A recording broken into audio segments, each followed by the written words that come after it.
ሰላም ሰላም ከመይቀኒኹም ደቂ ቅዱስ ገብርኤል ብስራታዊ ያው ከም ተቦና ዝለኣኹና ምናልባት ታ ቪድዮ ዘይረኣኹም እንድሕረሊኹም ኣብዛ ላዕሊ ዘላ ቪድዮ ረእይዋ ዝሓውና ዝዛረቦ ዘሎ ካፍቶም ና ኣሜሪካ ፋውንዲንግ ፋዘርስ ልበሃሉ ወይ ኣሜሪካ ኣብ ምልዋጥ ዓብይ ኣስተዋፅኦ ገይሮም ልበሃሉ ሓደ ሰብኣይ ኣብ በረንድኡ ከፍ ኢሉ ዝሓሰቦ ሓሳብ እየ ክነግረካ ልደሊ ኸዚ ወድለ በቲ ኩናት ሞይትዎ እዩ ንምንታይ ኢና ባ ተቃቲልና ኢሉስ ከፍ ኢሉ ምሕሳብ ጀሚሩ ሓቀይ ህድ ኢሉስ ከፍ ኢሉስ ንምንታይ በሃምኡ ኮይኑ ዋይ ንምንታይ ሃምኡ ኮይና ንምንታይ እንደዚ ተጨኻኺና ኢሉ ሓሲቡ ካብ ለግነዮም ሓደ ነገር ዓብይ ክፍተት ገይሩ ልወሰዶ ኣሻዒትኡ ሰሜን ልደቡ ደቡብ ልሰሜንስ ብመንገዲ ርሑቕ እዩ ነይሩ ለዚ ብመንገዲ ስለልተረሓቁስ ከም ጓነት እዮም ልረኣዩ هم حوات يخوني للرأي نيهم ديهم مسايا تاي تستوسو مثال قدم قلعة نحنا قلعة خوينا حمرا خيد تبهل تلس اوه يبهل نيرو تاي سليلينا برا ها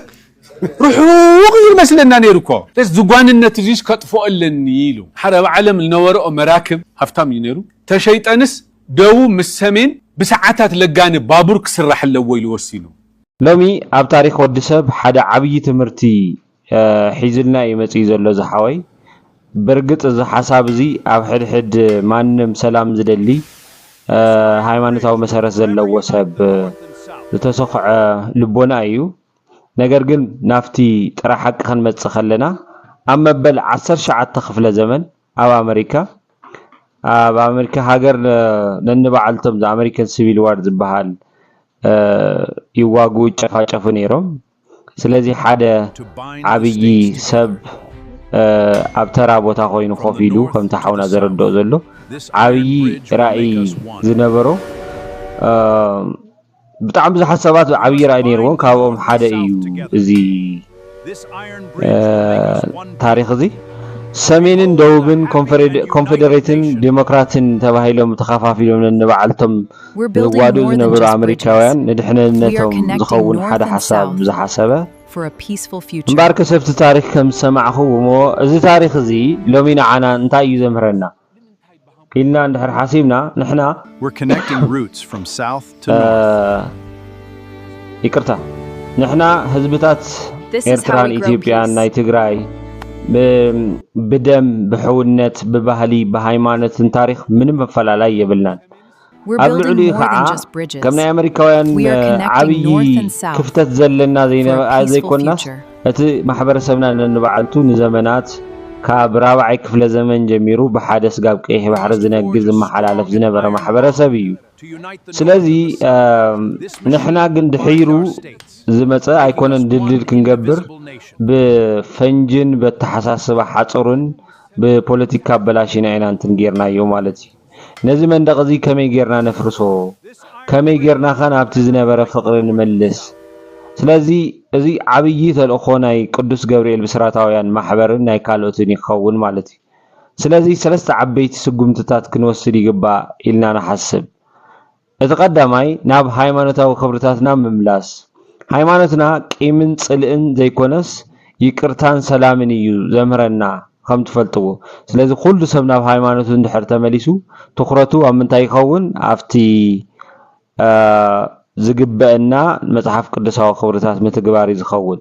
እቲ ኻልኣይ ነጥቢ ማሕበራዊ ርክባትና ምሕዳስ ከምዞም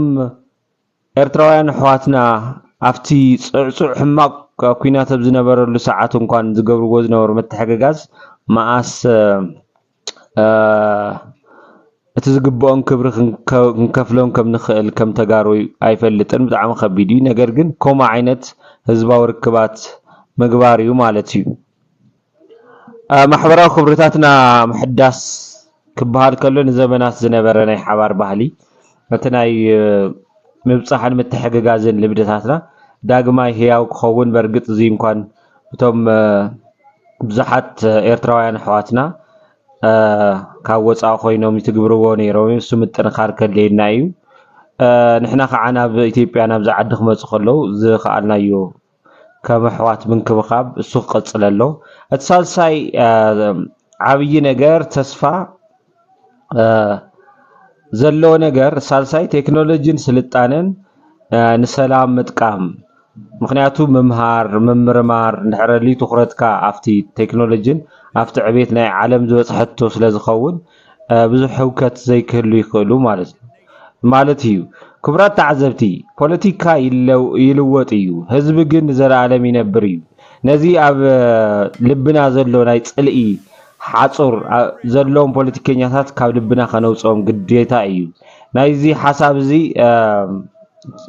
ትድግፉ ሰባት እንድሕረሊኹም ናላዝ ቪድዮ ብዝተፈላለየ ምክንያት ትርእዩ ሼር ብምግባር ናብ መላእ ዓለም ክበጽሕ ተሓባበርና ይቀነለይ We're building more than just bridges. We're building this to connect We our are entire connecting country. north and south for a peaceful This future. iron bridge will This is our forever unite the contribution to North peace. and South.